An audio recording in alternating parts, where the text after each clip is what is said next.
Hi everybody, it's Mr. Bob again. Time for reading the book Peak. I hope you're enjoying it. I certainly am, and as I said last time, this is a book I've not read before, and I think it's going to be interesting. One of the things I want to do is at the end kind of talk a little bit about what do you think this chapter means, and what it could mean for the story as it would go on. One of the things about writing stories is that you oftentimes have something that you want to tell besides just the story itself. It's kind of like an idiom. An idiom, as we saw maybe today in the video or in the Zoom meeting that I was at, is words that mean something besides the meaning of the words themselves. Kind of like cost an arm and a leg. Now, it means something, and cost an arm and a leg means that it's very expensive, with the idea coming from the idea that you would have to sell both an arm and a leg in order to be able to afford something, means it's very dear to you because none of us want to give up an arm and a leg. But in this case, the writer is trying to tell us something about the cost of our actions and without really thinking what those consequences and those costs might be. A famous person once said, it's important to count the cost of something before we take it on, because we don't know exactly what those things are going to cost if we don't think about it beforehand. And sometimes the cost is much more than we ever would want to pay. So this is A Couple Stitches and the Slammer in the book Peak. When I stepped out of the elevator into the lobby, I was shocked by the swarm of reporters with flashing cameras. How did they get here so quickly? He's just a kid. What's your name? He's bleeding. Why'd you do it? Did you make it to the top? I didn't answer any of the questions. In fact, I barely looked at them. The whole point of a spectacular tag is not the artwork. It's the mystery of how it's done. A subway rider goes by the same 17 abandoned freight cars parked on a sidetrack week after week, year after year. Then one morning, all 17 of them have been tagged, top to bottom, with wild, beautiful graffiti. Or a driver in bumper-to-bumper traffic drives under the same overpass 1,000 times, barely noticing it, until the morning the entire span is painted day-glow orange and green. How'd they do that? Scaffolds? In one night? How many of them were there? Where were the cops? What's the point? The mystery. That's the point. And there isn't enough of it, in my opinion. My little blue mountains were small, but I made up for their size by putting them in audacious places where they might never have been seen except by a bored office worker or window washer. Just take a second here. I want you to look up the word audacious when we're done. Or if you're listening, as you're listening, you can go on your computer and look up the meaning of the word audacious. That's your assignment for this particular portion. Anyway,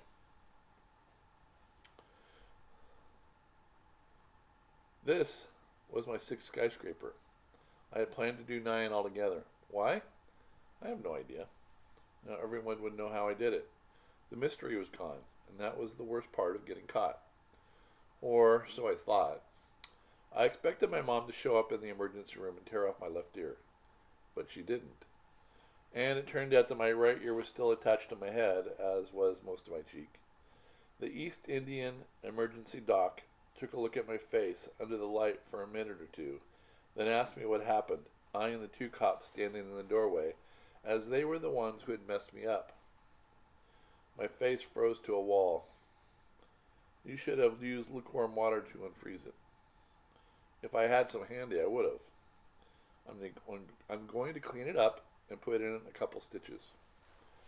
I was out of there in less than an hour. The 2 cops drove me to the police station and put me in a filthy room with a 2-way mirror. I didn't look so hot. I didn't feel so good either. My head throbbed, my arms and legs ached, and I had 4 fingernails split all the way down the middle. It felt like someone had lit them on fire. The emergency doc hadn't even bothered to look at them. After what seemed like the 2 days, the door opened and the tired-looking detective in a rumpled suit came in carrying my backpack and a thick file. He dumped the contents of the pack on the table and went through everything piece by piece. When he finished, he scooped up the stuff back in, then looked at me and shook his head. You messed up, Pete. Peak, I said. Like in Mountain Peak? Yeah, right. Weird name. Weird parents. Yeah, I just talked with your mother. She said that I had her permission to beat you to death. Good old Mom. I got another phone call, he added. The mayor. I've been a cop for 35 years and I've never gotten a personal phone call from the mayor. He's upset. Turns out he was at a reception in the Woolworth building. They thought you were a terrorist. But it's pretty clear now that you're just a moron. He stared at me, waiting for a reaction. I didn't give it one. I was a moron. I should have checked the building's evening schedule before I scaled it. The reporters hadn't rushed over to snap photos of me. They were already there for the mayor's reception, and so were the cops. They'll take you over to JDC in a minute. What's JDC? I hadn't been arrested before. Juvenile Detention Center. You'll stay there until you're arraigned. I want you to look up the word arraigned. It's ARRAIGNED. You can look that up as well. Anyway, I wasn't sure what that meant either. The detective must have sensed this because he explained that there was a separate court system for juvenile defendants. The district attorney would decide what the charges would be, and I would have to go before a judge and plead guilty or not guilty. Then they'll let me out, I said. Maybe, maybe not. Depends on how much the bail is and whether your parents can cough up the dough. Or they might deny bail altogether, which means you'll be in JDC until your trial or sentencing date. That could be months. The courts are backed up. My mouth went dry. I haven't been in trouble before, I said. You mean you haven't been caught before? The detective opened the file folder and spread out the 3 photographs on the table. We've been tracking these tags for quite a while now. Looks like we finally caught the tagger red-handed. The photos were grainy, obviously taken with a long telephoto lens, but the blue stenciled mountains were clear enough. The 2 uniformed cops were waiting for me outside the interrogation room, along with my mom, who was so mad she could barely speak. She looked at the bandages on my face and managed to ask if I was okay. Yeah, I'm fine. We've got to take him to JDC, ma'am, one of the cops said. Mom nodded, then looked at me. We'll see what we can do, Peek, but you've really done it this time. The cops led me away. By the 3rd day at JDC, I was climbing the wall, literally, until my counselor, that's what they call the guards here, told me to stop.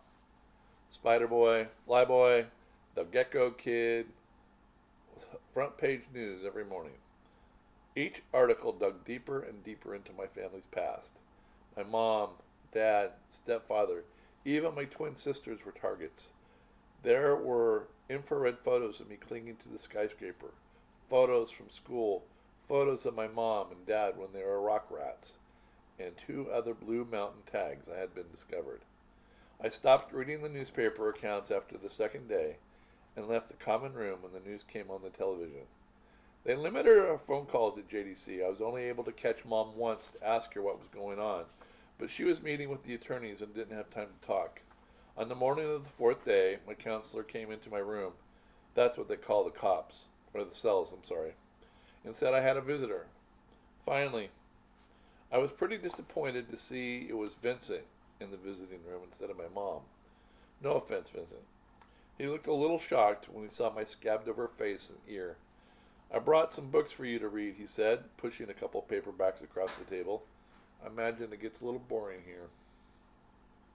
Yeah, thanks. I also brought along a couple moleskin notebooks. He took 2 black, shrink-wrapped notebooks out of his bag and set them on the table like they were sacred texts. They were made in Italy. Van Gogh, Picasso, Ernest Hemingway, Bruce Chatwin drew or wrote in moleskins. Really? I guess I better tell you a little bit more about my school. It's a special school. In fact, it's so special that it doesn't have an official name. It's simply known as Green Street School, or GSS, because that's the street it's on. There are 100 students, kindergarten through high school, all from all over Manhattan. Most of the kids are prodigies, meaning they play music, sing, dance, act, solve math problems computers can't solve, and me. who can't do any of these things. I got in because of my stepfather, Rolf Young. He's on their advisory board and does all their legal work pro bono, which means for free. The school is 2 blocks from our loft, and my twin sisters go there too, but unlike me, they deserve to be there. They are both piano wizards. It took them a year to figure out my talent, which I think they made up so Rolf could continue to do stuff for free.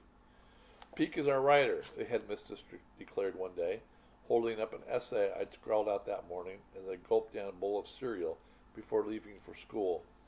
I would have preferred to be their climber, but GSS doesn't recognize sports as a worthy human endeavor. Don't get me wrong, I like GSS. The students and teachers are a quirky bunch and wildly entertaining. I'd even managed to learn some things there. The problem is, I don't have any friends at the school. This isn't anyone's fault, really. My main interest is climbing. The other students are interested in things like number theory. What kind of gut to use on their violin or cello bows, and painting techniques. Anyway, this is how I got hooked up with Vincent. As the school's English teacher, he got stuck with the job of mentoring the alleged writer. He unwrapped one of the moleskins and showed me how there was a little pocket in back to store notes, and how the elastic band stretched to mark your place or hold the notebook closed. I brought you a pen, he said, but they would not let me give it to you. They were afraid you would write on your wall with it. I think they were more probably afraid that I would use it to stab somebody, or more likely someone would take it away and stab me with it. I will see what I can do about getting you something to write with, Vincent said. He always spoke slowly, enunciating each word precisely, and I had never heard him use a contraction. Some of the best literature ever written was composed inside prison cells. I didn't plan on being at JDC long enough to compose anything. Whether you come back to school or not, you can still complete this year. I have talked to the headmistress, 4 other authors, and I will evaluate you by the words you put in the notebook. Evaluate meant graduate at GSS. I brought you 2 moleskins in case you write a longer piece. It must be a story, not a diary or a journal, with a beginning, middle, and a denouement at the end to tie the story together. A denouement is what happens at the end of a story, and it literally means to bring the story together. The story can be based on your life, someone else's life, or events completely from your imagination. You only have to complete one of the moleskins to fulfill your requirement using some of the techniques on writing I have taught you during the past year. I'm coming back to school, he said. He didn't look like he believed me. Regardless, the assignment will remain the same. Later that morning, I had a second visitor, a woman, long brown hair, pale blue eyes, olive-colored skin, carrying a garment bag. She was short but powerfully built, with a good muscle tone in her arms, aside from slight stiffness in her back, which you'd have to know her to notice. The only flaw she had were her hands. They were scarred from years of climbing. Sorry I couldn't get out here sooner, Mom said, with the twins and the attorneys and... That's okay, I interrupted. JDC was at least an hour and a half drive from our loft in Manhattan. In addition to everything else, Mom worked full-time at a bookstore she and a friend owned. Still, I would have liked to have seen her before this. She walked over to where I was sitting and looked at the scabs on my face. Ugly, she said. Thanks. She started pacing.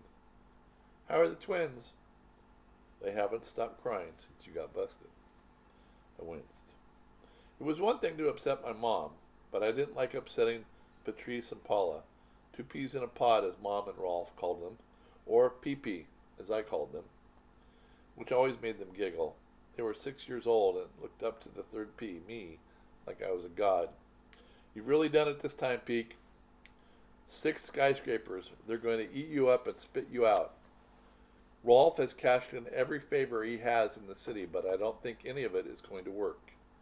He got your arraignment delayed and tried for a second day, or a second delay. I had seen my mom agitated before, but I had never seen her like this. She was pacing the small holding cell like a caged leopard. hoping that the publicity would die down, but after last night, that's all down the tube. The district attorney who Rolf went to school with and the judge nixed that idea. Wait, I said. What happened last night? She stopped pacing and glared at me with her mouth open and her eyes wide. You didn't hear? I shook my head. A boy fell from the Flatiron building. He's dead. I stared at her. What does that have to do with you? She said. It's because of you, Peak. The boy had all your news articles pinned up in his bedroom. He had a can of blue spray paint in his pack. He had never been climbing in his entire life, which explains why he only made it up to 75 feet. But the fall was enough to kill him, and enough to keep you in jail for the next 3 years. What? I was on my feet now. Unbelievable. She let out a harsh laugh. You're circling the drain, Peak, and you don't even know it. Circling the drain. A term from our past lives out west. I hadn't heard it in years. By the way, circling the drain in this case is an idiom. Just thought I'd point that out to you. What do you mean 3 years? And 3 months, she said. That's when you'll be 18. I started pacing now. All I did was climb the Woolworth building. I didn't brag about it or post it on the internet. It was my little secret. My way of, well, I didn't know exactly why I'd done it. I felt bad about the other boy, but it wasn't my fault. Did you tell Dad? I asked, meaning my real dad, not Rolf. This elicited another harsh laugh. He's in Nepal. I left him a message with a Sherpa who barely spoke a word of English. I'm not even sure why I called him. Desperation, I guess. She took a deep breath. Look, I have to go, Rolf. I have to go. Rolf and I are meeting with the attorneys. Attorneys? I thought Rolf would be my attorney. 2 of them. Rolf can't represent you. He's your stepfather. Conflict of interest. Do you think? Her whole demeanor changed when she noticed how scared I was. She softened and her pale blue eyes filled with tears. I hope so, Peak, she said quietly, but I'm not optimistic. The city wants to make an example out of you. She turned away and wiped her eyes, then handed me the garment bag. This is a suit. You'll have to wear it tomorrow, and I talked to them downstairs. A barber is going to come in and cut your hair sometime this afternoon. I sat down heavily in the chair. Buck up, she said with strained cheerfulness. I don't think he'll butcher your hair too badly. You've got to look like you're... I'm not worried about my hair. I'm worried about those 3 years. I'm already going crazy in here. I can't. It hit me at once. The climb, the arrest, the kid falling from the Flatiron. I broke down. My mom held me. And that's the end of that particular section of the book called A Couple Stitches in the Slammer. As I said, I wanted to take a moment at the end of this to kind of talk about this chapter a little bit. That's the way life often is. Sometimes we don't realize the impact, the consequences of our actions until it's too late. It's one of the reasons why it's important to not just think about things and how we might see them, but to also consider other people and the things that we do and how we pursue things. Peak didn't really think about what his particular thing would do, not only for the building or the police or the mayor, how other people would see it, but how other people might try to emulate him. In other words, to copy him as a model for their own behavior in ways that they couldn't handle it. This is one of those things that this particular lesson I think is important for us to learn and important to understand, that our actions often have consequences far beyond what we could ever imagine. It's one of the reasons why sometimes it's important to be careful out there. Well, this is Mr. Bob. Hope you have a good time. We'll continue on with our next chapter next time. Bye-bye.